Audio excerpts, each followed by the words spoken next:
Bu video, bu Yandex Eda'da ishlash bo'yicha to'liq o'quv video. Bu video senga kim bu yerga ishga kira olishi mumkin, qanday qilib ishga kirish mumkin va bu yerda qancha pul ishlash mumkinligini ko'rsatib, batafsil tushuntiringdek, biz Yandex Dostavka bilan daromadlarni solishtiramiz. Chunki Yandex Eda va Yandex Dostavka bu bir-biridan butunlay farq qiladigan xizmatlar. Farqni tushunish senga eng mos keladiganini tanlab olish juda muhim va eng birinchi savol bu yerda forma kiyish shartmi? Men sizga juda oddiy qilib aytaman. Siz bu formani umuman kiymasligingiz ham mumkin. Uni yechib qo'yib, hech qachon taqmasangiz ham bo'ladi. Chunki biz bu yerda istalgan kiyim. Siz mendan, David, Yandex Eda nimasi bilan qiziq deb so'rashingiz mumkin. Masalan, Yandex Dostavka bilan birinchidan, bu juda qisqa masofalar, chunki Yandex Edada buyurtmalar juda ko'p bo'ladi va ularning aksariyati aynan ovqatga bog'liq. Ya'ni mahsulotlar, tayyor restoranlardan buyurtmalar, bularning hammasi shu yerning o'zida bo'ladi. Agar siz Yandex Dostavkada ishlagan bo'lsangiz, bilasizki, u yerda asosan xususiy buyurtmalar bo'ladi. Lekin ba'zida Yandex Edadan tushgan buyurtmalar bu shuning uchun bo'ladi. Chunki Yandex Eda xizmatining o'zida yaqin atrofda kuryerlar bo'lmay, shunda bu buyurtmalar Yandex Dostavkaga o'tadi va u yerdagi kuryerlar Yandex Edadan kelgan buyurtmalarni bajarishadi. Shu sababli u yerda ham bunday buyurtmalar uchraydi. Chunki Yandex Edada hammasi juda oddiy. Bu bir hudud ichidagi buyurtmalar bo'lib, asosan oziq-ovqat do'konlari, restoranlar va fast. Yandex Edada kuryerlarning asosiy harakatlanish turi albatta elektrovelosipedlar hisoblanadi. Lekin bundan tashqari bemalol piyoda kuryer bo'lib ham, avtokuryer bo'lib ham ishlash mumkin. Va umuman olganda hamma daromadlar juda yaxshi va o'ziga yarasha adolatli. Va birozdan keyin shu videoda men sizga kuryerlarning har xil harakatlanish turlarida qancha daromad olishini tushuntirib beraman. Piyodalar uchun ham, velokuryerlar uchun ham, avtokuryer. Lekin keling, avval shu savolni muhokama qilaylik. Umuman olganda, Yandex Edada kim ishlash? Yandex Edada ishlash uchun odam kamida 18 yoshga to'lgan bo'lishi kerak. Lekin ayrim shaharlarda bundan istisnolar ham bor. Shuning uchun agar sizga 16 yosh ariza topshirib ko'rishingiz mumkin. Aytgancha, Yandex Eda uchun arizani video tavsifining pastki qismida qoldirishingiz mumkin. Video tavsifida maxsus havola bor va shu havola orqali ro'yxatdan o'tsangiz, shaxsan mendan bonus olasiz.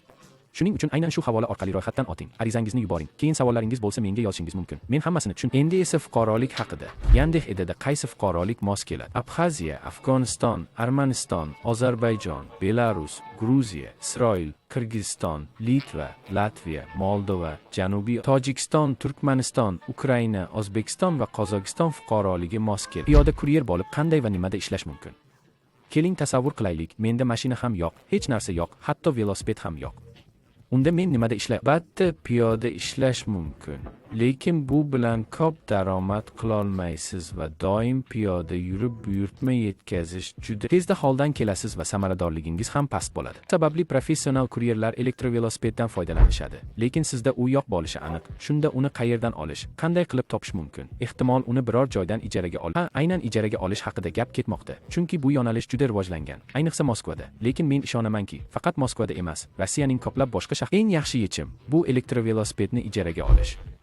Nega aynan shunda? Chunki biz elektrovelosipedni aynan ijaraga olganimizda, bilasiz, yozda oddiy odamlar foydalanadigan oddiy elektrosamokatlar bo'ladi. Ular bu ish uchun deyarli umuman mos kelmaydi. Chunki hozir sovuq fasl va bizga to'liq tayyorlangan transport kerak bo'ladi. Shuning uchun men Avitodan qidirib ko'rishni maslahat beraman. Chunki Avito, mana qarang, men hozir bir oz chetga chiqaman va shu yerda ko'plab e'lonlar paydo bo'ladi. U yerda velosipedlar to'liq tayyor holatda bo'ladi. Ruliga issiq qo'lqoplar ham o'rnatilgan. Ularda to'liq germetik himoya bo'ladi. Shunda qishda, xudo ko'rsatmasin, biror narsa bo'lsa ham velosiped buzilib qol. Ularning narxi taxminan 250 rubl atrofida bo'ladi. Lekin agar qisqa muddatga olsangiz, narxi bir kunda 500 rublgacha, o'rtacha kuniga 250-300 rubl atrofida turadi. Lekin u yerdagi daromadlarni hisobga olsak, bunday to'lovni bemalol. Bu narx mutlaqo normal va hatto men aytgan bo'lardimki, juda arzon hisoblanadi. Agar Avitoda hech narsa topilmasa, unda Yandex Pro ilovasida siz Yandex Edaga ro'yxatdan o'tgandan keyin akkauntingizni faollashtiring. U yerda juda ko'p bu do'konlarga borib, ularning ichidan uylaringizga eng yaqin bo'lgan joydan o'zingiz uchun transportni ijaraga olishing. Yandex Edada eng ko'p daromadni avtokuryerlar va motokuryerlar olishadi. Shuning uchun agar sizda istalgan avtomobil yoki istalgan mop bo'lsa, siz bu xizmatda eng ko'p daromad oladigan kuryer bo'lasiz. Chunki Yandex Eda ularga eng katta to'lovlar. Shuning uchun avtomobil haydovchilari va mop minuvchilar, sizda shunchaki shu toifalarga mos keladigan transport bo'lsa bo'lgan. Men sizga rostini aytaman. Yandex Edada mashinangizning modelini ham kiritishingiz shart emas. Yandex Dostavkada modelini, raqamini aniq ko'rsatib yozish kerak bo'ladi. Bu yerda esa shunchaki tekshirishning talan sizda avtomobilning hujjati bormi, shuni ko'rishadi va tamom, shu yetarli bo'ladi. Qaysi model ekani Yandex Edi uchun umuman muhim. Endi daromadlar haqida. Piyoda kuryer, velokuryer va avtokuryer sifatida qancha pul ishlash? Men 6 soatlik va 12 soatlik ish uchun alohida hisob-kitoblar qilganman. Demak, piyoda kuryerlar 6 soat ishlasa, oz oyoqlarda atigi 2200 rubl topishlari mumkin. Ha, bundan ko'p emas. 6 soat, bu 2200. Agar 12 soat ishlasangiz, unda mos ravishda 4,500, eng ko'pi bilan 5000 rubl bo'lishi mumkin. Lekin men bunga unchalik ishonmayman, chunki oyoqda yurib ishlasangiz juda tez, ehtimol 12 soatda bunday natijaga erisha olmaysiz. Shuning uchun Yandex Edida albatta velosipedda ishlagan ma'qul. Endi esa velokuryerlar esa 6 soat ichida 2500 dan 3000 gacha pul ishlashi mumkin. 12 soatda esa 5000 dan 5500 ga. Yaxshi kun bo'lsa va koeffitsiyentlar yuqori bo'lsa, hatto 6000 rubl ham topish mumkin. Endi mening eng sevimli avtokuryerlarimga o'tamiz, chunki men o'zim ham avtokuryerman. Mashinalarga o'rganib qolganman va piyoda yurib buyurtma, ayniqsa sovuq bo'lganda, afsuski, endi meniki emas. Avtokuryerlar 6 soatda bemalol 3000 rubl topishi mumkin va hattoki 3500, 4000 gacha yetkazish. Hafta kuniga, koeffitsiyentlarga va boshqa omillarga qarab o'zgaradi.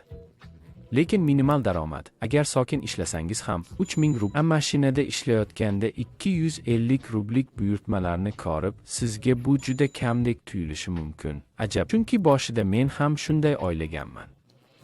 Lekin narxlarga e'tibor bermay, shunchaki ishlay boshlagan 6 soatda 3500 yoki 4000, bu juda ham real daromad ekanini tushundim. 3000 esa sokin ritmda ishlaganda olinadigan odatiy. Men videoblog olib boraman. O'tgan roliklarimda ishlashni ko'rsatdim. Yo'lda ba'zi qiyinchiliklar bo'lganini hisobga olib menda uchragan muammolar ham bo'ldi. Ular faqat mendan bog'liq bo'lgan holatlar edi. Chunki men bir vaqtning o'zida video suratga olyapman. Bir vaqtning o'zida yetkazib beraman. Ha, bularning hammasini tinchroq rejimda 6 soatda 3000 rubl ishlab bo'lish mumkin. Yo'l bosish esa 60 kilometr atrofida bo'ladi. Iltimos, buni Yandex Dostavka videoning keyinroq qismida Yandex Dostavkadagi masofa va daromadlar solishtiriladi. Avtokuryerlar albatta videoni oxiriga. Dushanba soat 12 soat ishlaganda esa daromad 6000 dan 7000 gacha bo'ladi. Yaxshi kunda va yaxshi koeffitsiyentlarda hatto 8000 gacha yetadi. Bu Yandex Dostavkada juda ham real daromadlar. Oddiy kunning o'zida shuncha olish mumkin. Shuning uchun avtokuryerlar, yaxshilab o'ylab ko'ring, chunki probeglar bo'yicha farq 12 soat ishlaganingizda sizning maksimal yurishingiz 120 kilometr bo'ladi. Agar siz Yandex Dostavkada avtomobilda lekin Moskva bo'yicha ko'p pullik avtoturargohlar bo'lsa-chi, yoki Peterburgda ham pullik parkinglar bor-ku deb aytadigan. Men sizga shunday aytaman. Men aytib o'tayotgan daromad bo'ladigan slotlar, agar Moskva haqida gapiradigan bo'lsak, asosan Mukatga yaqin joylarda joylashgan. Markazga yaqin joylarda daromad qanday bo'lishini bilmayman. Ehtimol undan, chunki u yerda koeffitsiyentlar ham yuqoriroq bo'ladi. Men esa faqat Mukat yonida, aslida Moskva viloyatiga yaqin joylarda ishlaganman. Shuning uchun, yigitlar, hech qanday pullik avtoturar. Endi esa men sizga bir parchani ko'rsataman. Unda biz avtomobil haydovchilari uchun Yandex Edi va Yandex Dostavka o'rtasidagi farqlarni tushuntirib beramiz. Agar siz piyoda yoki velokuryer bo'lsangiz, bu parchani bemalol avtokuryerlar albatta ko'ring.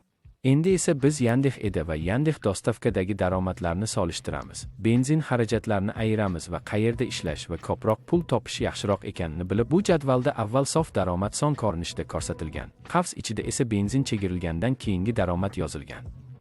Va qarang, bizda qanday keling 60 kilometr yurishni olaylik.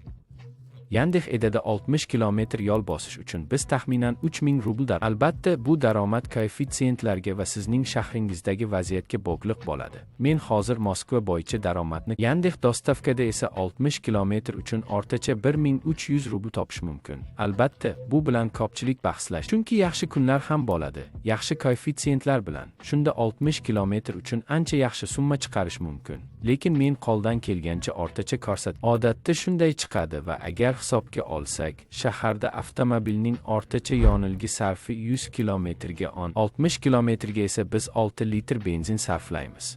Bu 372 rubl bo'ladi va 60 kilometr yurilganda biz 1700 rubl ko'proq sof pul edadi. Yana davom etamiz. 120 kilometr uchun. Yandex Edada 120 kilometr masofaga biz 6000 rubl. Yandex dostavkada 2600 va 120 kilometr masofada 12 litr benzin sarflaymiz. Bu 740 va shunda quyidagisi chiqadi. Yandex Eda shu masofada Yandex dostavkaga qaraganda toza 4000 rubl ko'proq foyda. Ketamiz davomiga. 180 kilometr yurishda Yandex Edada men hech narsa ko'rsatmaganman. Nega deganda, bu masofani jismonan bosib, chunki 120 kilometr yurishni biz ehtimol 12 soatlik uzluksiz ishlashda zo'rga. Yandex dostavkada esa bunday yurish masofasi allaqachon 6-soatida paydo bo'lishi mumkin. Hattoki undan ham oldin bo'lishi. Shuning uchun biz Yandex dostavkani Yandex Edaning 120 kilometr uchun beradigan natijasi bilan solish. Ya'ni 6000 rubl va shundan kelib chiqib aytganda,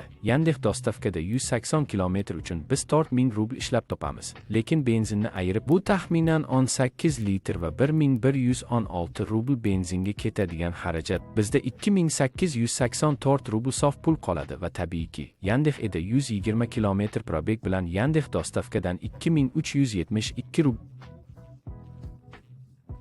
Ketyapmiz davomiga. 300 kilometr. 300 kilometr bu sizning avtomobilingiz uchun allaqachon jiddiy amortizatsiya bo'ladi va Yandex dostavkada biz bundan oladigan daromad 7600. Biz 30 litr benzinni ayiramiz. U esa 1860 rubl turadi. Natijada 4840 rubl chiqadi va bu yerda Yandex Eda 416 rublga yutadi. Farq unchalik katta emas. Lekin agar biz tasavvur qiling, masofa farqi 120 kilometr va 300 kilometr. Taxminan 3 barobar ko'p avtomobil amortizatsiyasi Yandex dostavkada Yandex Edaga nisbatan 3 barobar tezroq moy almashtirish sarf. Agar avtomobilda qandaydir qism ishdan chiqsa, ehtiyot qismlar, ularni doim sotib olish, avtomobilni bir zumda katta pul olish yoqimli, chunki 6700 Yandex dostavkada maksimal maosh yaxshi kunlarda 8000, bayramlarda hatto 10000 ham mumkin. Lekin faqat shu yaxshi kunlarda Yandex dostavkada. Shuning uchun eng maqbul ish sxemasi Yandex Eda va Yandex dostavkada ro'yxatdan o'tish va qayerda hozir eng yaxshi koeffitsiyentlar, qayerda hozir vaziyat yaxshi, Yandex Edadami yoki Yandex dostavkada. Chunki yaqinda bir haydovchi u 770 kilometr masofa va atiga 2 soat ishlash uchun allaqachon 3000 rubl olganini, shunda yaxshi buyurtma. Agar ko'p koeffitsiyentlar kerak bo'lsa, bu jadval o'rtacha qiymatlar. Moskvada men Yandex Edani afzal, lekin yaxshi kunlarda Yandex dostavkada yaxshi daromad qilish mumkin. Yandex Edaga ulanish jarayonini tushuntiraman. Ikkita asosiy yo'l bor. Og'zini o'zi band qilganlik, moy nalog ilovasi. Og'zingizga o'zini band qilgan maqomini rasmiylashtirasiz. Keyin Yandex Eda ofisiga kelasiz. Agar pastdagi havolam orqali ulanib olsangiz, men sizga bosqichma-bosqich. Ular sizni ofisga chaqirishadi yoki buni masofadan turib qilsa bo'ladi. Hujjatlarni yuborasiz. Men buni sizlarga aytdim. Asosiy standart og'zini o'zi band qilganlik. Lekin og'zini o'zi band qilganlikni kimlar qila oladi? Bu videoni suratga olish vaqtida, agar adashmasam, faqat Rossiya. Agar sizda ip bo'lsa, siz oylaysiz. Agar ip bo'lsa, og'zini o'zi band qilganlikni qanday qilaman? Uni yopmoqchi emasman. Shuning uchun og'zini o'zi band qil. Bu holda fuqarolik huquqiy shartnoma tuzish mumkin. Bu shartnoma tafsilotlariga kirmang. Bu eng oddiy mehnat. Bu shartnomani ham masofadan turib tuzish mumkin. Yoki agar sizda termakorob bo'lmasa, darhol ofisga keling. Har holda Yandex Eda ofisiga kelib, bepul termakopcha olishingiz kerak. Chunki u holda foto nazoratdan o'tish va fuqarolik huquqiy shartnomani, agar siz xorij fuqarosi bo'lsangiz, ya'ni Rossiya Federatsiyasi fuqarosi bo'lmasangiz, lekin men sanab o'tgan ro'yxatdan bo'lsangiz, siz ham shartnoma asosida rasmiylarda barcha standart asosiy hujjatlar bo'lishi kerak. Shunda siz bu yerda ishlashingiz mumkin. Va shu bilan siz ham muammosiz Yandex Edaga ishga kirishingiz. Qancha soliq to'laymiz? Agar sizda o'zini band qilgan maqomini olish imkoniyati bo'lsa, sizning soliq stavkangiz odatda 6% bo'ladi. Ehtimol 4% ham. Chunki korporativ buyurtmalar bilan ishlayotganimizda soliqimiz 4%. Yandex Edda esa har doim korporativ buyurtma. Yana agar siz yangi o'zini band qilganlikni rasmiylashtirsangiz, uni hech qachon ishlatmagan bo'lsangiz, sizga 10,000 rubl chegirma beriladi va u soliq, ya'ni darhol ushbu 10,000 rubldan 4% yechilmaydi. Balki ma'lum bir qismi, ya'ni ushbu 10,000 rubl uchun sizga 4% emas, balki kamroq. Aniq eslay olmayman, lekin juda yaxshi soliq chegirmasi va dastlabki bir necha oy siz soliq stavkani to'lamaysiz. Ammo agar biz shartnoma asosida, u yerda stavka 13%. Buni unutmang. Barcha rasmiyatchilikni xohlamaydigan hayotiy muammolari bor bolalar uchun men sizga shuni aytaman. Agar sud ijrochilari, qarzdorliklar va boshqalar bo'lsa, bu muhim emas, chunki soliq idorasida barcha hisob, lekin siz pulni istalgan kartaga o'tkazishingiz mumkin. Bunda hech qanday muammo yo'q.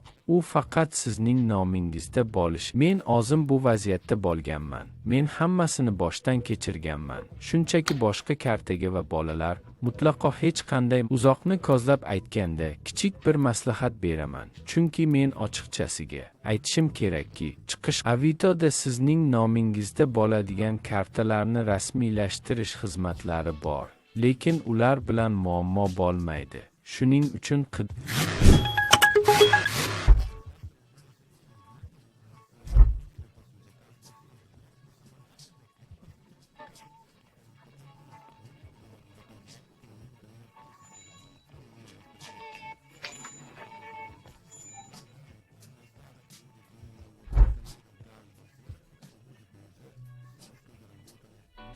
pul qachon yechiladi?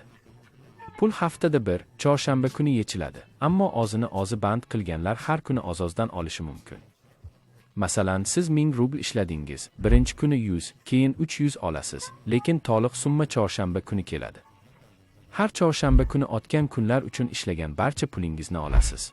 Agar siz shartnoma asosida ishga joylashgan bo'lsangiz, to'lovlar chorshanba kunlari bo'ladi. Ishni boshlash uchun nima yuklab olish kerak? Havolaga oting. 20 kun ichida 30 ta buyurtma bajarsangiz, bonus olasiz. Havolaga oting. Ma'lumotlarni to'ldiring. Telefon raqamingizni ko'rsating. Puzga kelib terma kutva va formani olishni yoki ofisda shartnoma bilan rasmiylashtirishni xohlaysizmi? Qulayini tanlang. Agar masofaviy ishlasangiz va terma kutvangiz bo'lsa, menga yozing. Aloqa tavsifda masofaviy rasmiylashtirish uchun bot havolasini yuboraman. Agar termakorob bo'lsa va anketani to'ldirsangiz, masofadan rasmiylashtirish uchun Yandex Pro ilovasi havolasi bo'ladi. Agar u ishlamasa, videoning pastida Android va iPhone uchun havolalar bor. Android va iPhone'da Yandex Pro Yandex Edda uchun ishlaydi.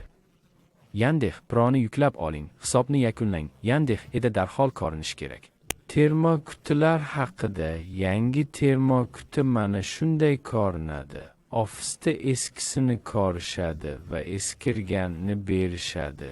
Shuning uchun yangi ko'rinishdagi termokutini istasangiz, uni Yandex Marketdan oling.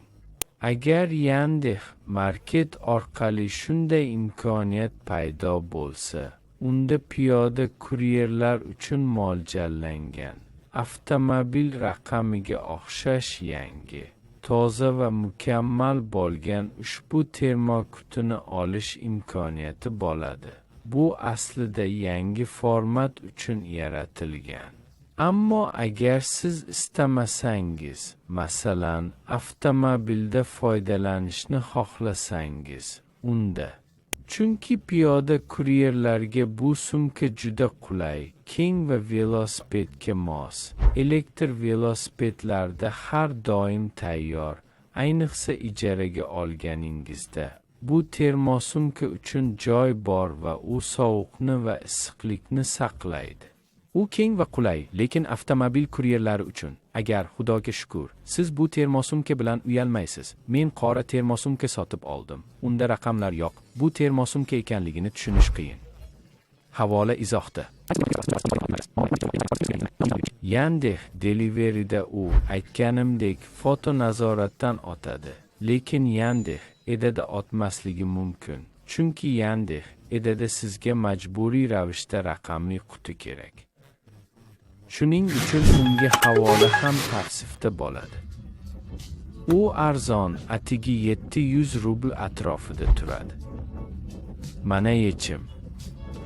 Endi biz mashinaga o'tamiz va men sizga ilova haqida va ish qanday sodir bo'lishi haqida gapirib beraman. Endi Yandex Pro ilovasiga kirishimiz kerak.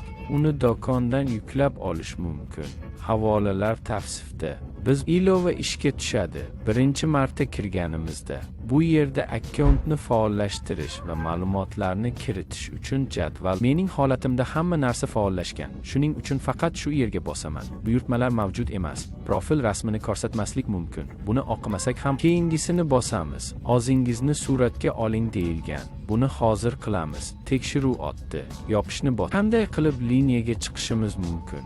Qarang, yuqorida ishlamoqda emas deb yozilgan. Mana bunday qator. Unga bosamiz. Ishlamoqda. Bu yerda bizning ustuvorligimiz yozilgan. Bu ustuvorlik nima uchun beriladi? Harakatlanish turi, velosiped, elektrovelosiped, mototsikl va avtomobil. Agar bizda harakatlanish turi bo'lsa va biz o'z oyoqlarimizda ishlamasak, bizga buyurtmalarga 4 ustuvorlik beriladi. Ya'ni buyurtma yaxshiroq keladi. Chunki biz yangi boshlovchi bo'lganimiz uchun +5 ustuvorlik va agar biz rejalashtirilgan vaqt oraligida ishlasak, bizga buyurtmaga +1 ustuvorlik beriladi.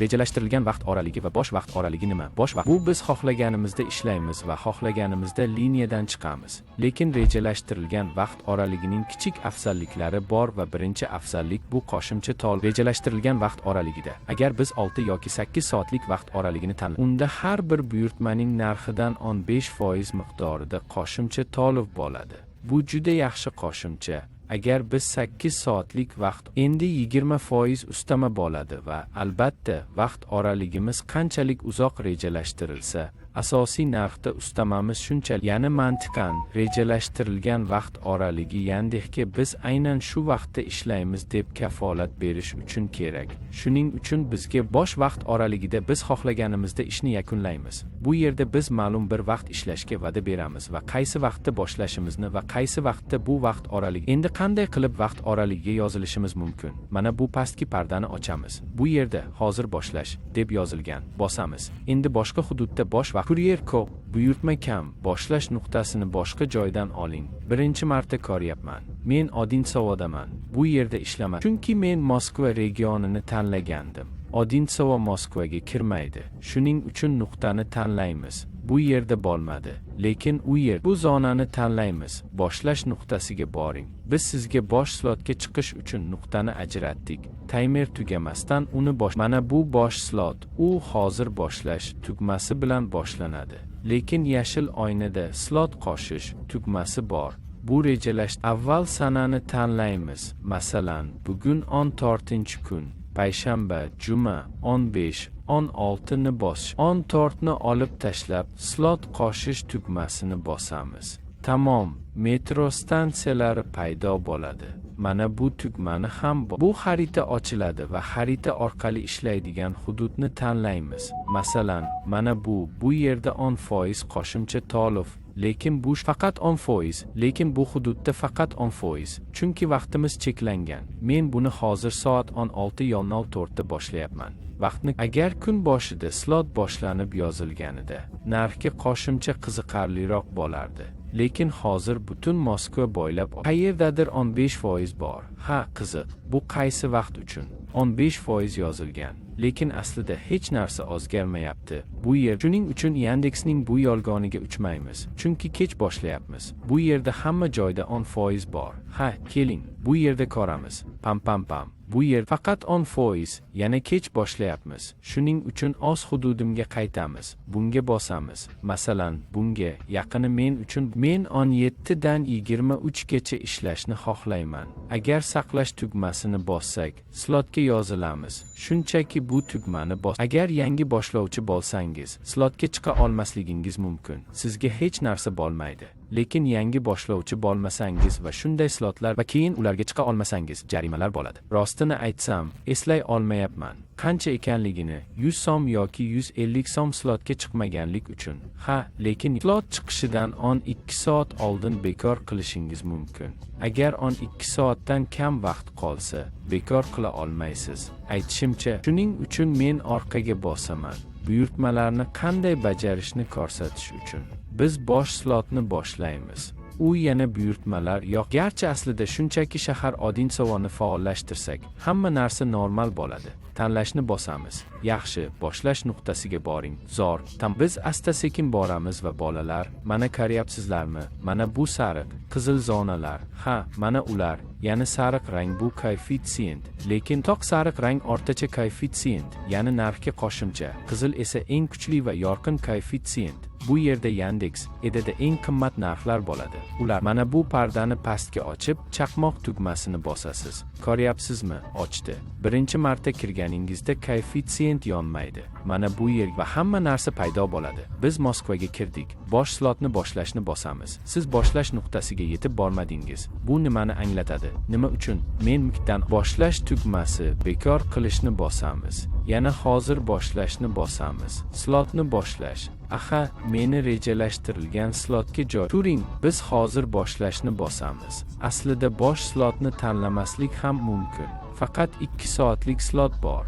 Va men yangi boshlov erta chiqib ketishim mumkin va hech qanday tuzatishlar bo'lmaydi. Lekin 2 soatdan kam ishlashdan nima ma'no bor? Bolalar, rozi bo'lasizmi? Shuning uchun biz slotni boshlashni bosamiz. Bu rejalashtirilgan slot hozir bosh. Nima uchun bajarishga bermayapti? Ba'zan xatolarim bo'ladi. Lekin odatda bu belgisini bosganimizda, mana bu yerda pastda qayerdadir. Bosh slot tugmasi har doim. Otgan videolarimda ham uni qidirib, videoda ko'rsatganman. Hozir topa olmayapman. Lekin bu muhim emas. Plus bizda hozir 2 soat ishlaganimiz uchun bizda buyurtmalar narxiga 10% qo'shimcha bo'ladi. Shuning uchun rejalashtirilgan slot yaxshi. Chunki daromad yo'q. Menga avtomatik nuqta bilan buyurtma keldi. Avtomatik qabul qilishim yoqilgan. Uni o'chirishim kerak. Ko'rsataman. Qanday qilishni? Qarang. Tor 844 metr. Yetkazish nuqtasi. Yetkazish nuqtalari juda yaqin.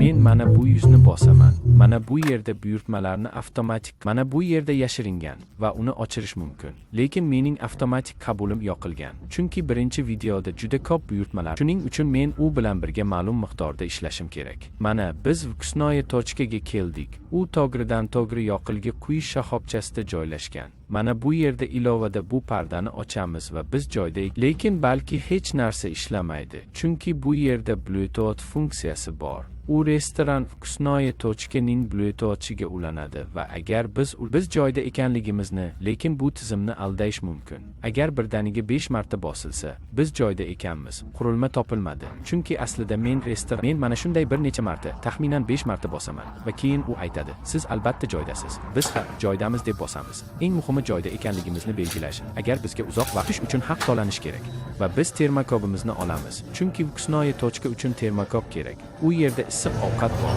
va biz u bilan assalomu alaykum, men Kuryorman. Buyurtma raqami 810.06. Mana hozir aytaman, lekin bu yerda yozilmagan. Ko'rishingiz mumkin. Hech narsa. Avval joyida bo'ling, keyin hal qilasiz.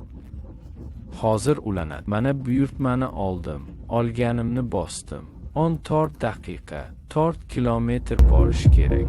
Narxi hali ko'rsa. Bu yerga e'tibor bermang.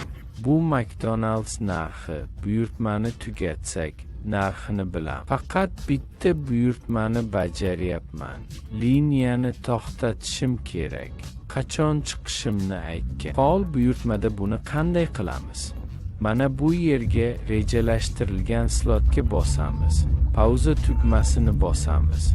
Buyurtma bo'lmasa, pauza avtomatik yoki yetkazib berishni tugatgandan so'ng tasdiqlaymiz. Keyin buyurtmalar kelmaydi. Chunki biz buyurtmani topshirish nuqtasiga yaqinlashganda yana bir buyurtma kelishi mumkin. Uni qabul qilmaslik kerak. Agar slot yoki kun davomida bir necha avtomatik ravishda buyurtmalarni avtomatik qabul qilish yoqiladi. Bu unchalik yaxshi emas. Agar buyurtmalarni tanlashni istasak, oldindan pauzaga chiqamiz, toki buyurtmalar bu buyurtmani yakunlab, slotni tugatamiz va hamma narsa normal bo'ladi. Buyurtmani topshirdim, topshirildi tugmasini bosaman. Tasdiqlayman. Slot faol, lekin pauza turibdi. Shuning uchun yana mana bu slotni yakunlashni bosamiz. Slot erta yopiladi. Tasdiqlash. Bu yerda hamma joyda bosh barmoqlarni yuqoriga qo'yamiz. Yaxshi, yopish. Bu buyurtma uchun taxminan 6 kilometr yoki undan ozroq masofani bosib o'tganim uchun 200 rubl oldim.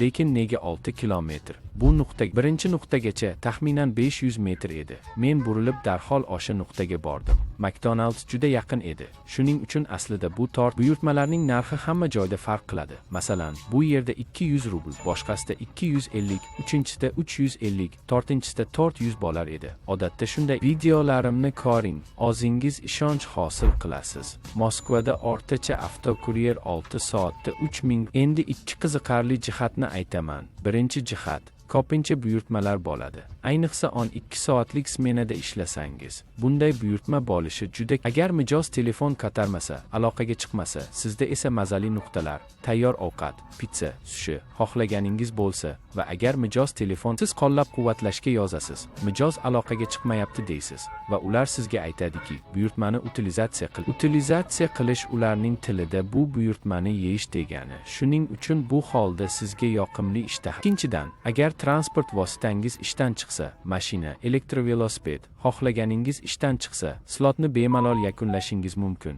Lekin qo'llab-quvvatlashga qo'ng'iroq qilishingiz yoki yozishingiz kerak. Yozingki, sizda favqulodda vaziyat, nimadir buzildi. Buyurtmani yetkaza olmaysiz.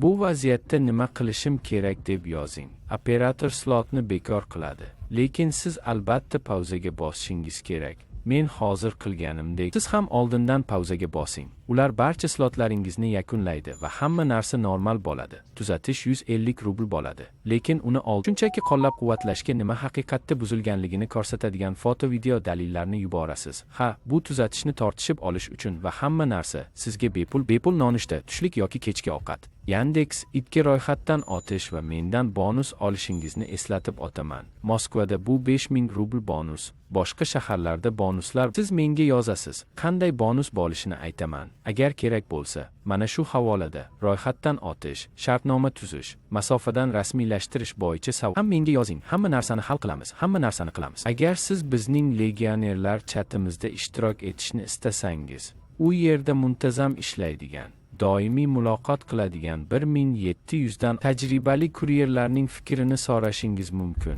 Havola ham videoning tavsif. Shuningdek, Telegramda yetkazib berish yangiliklarni joylaydigan, turli xizmatlarni sinovdan o'tkazadigan Telegram sahifasi ham bor. Telegram sahifasi va men sizlarga omad, yetkazib berishda yaxshi pul tilayman va agar savolingiz bo'lsa, albatta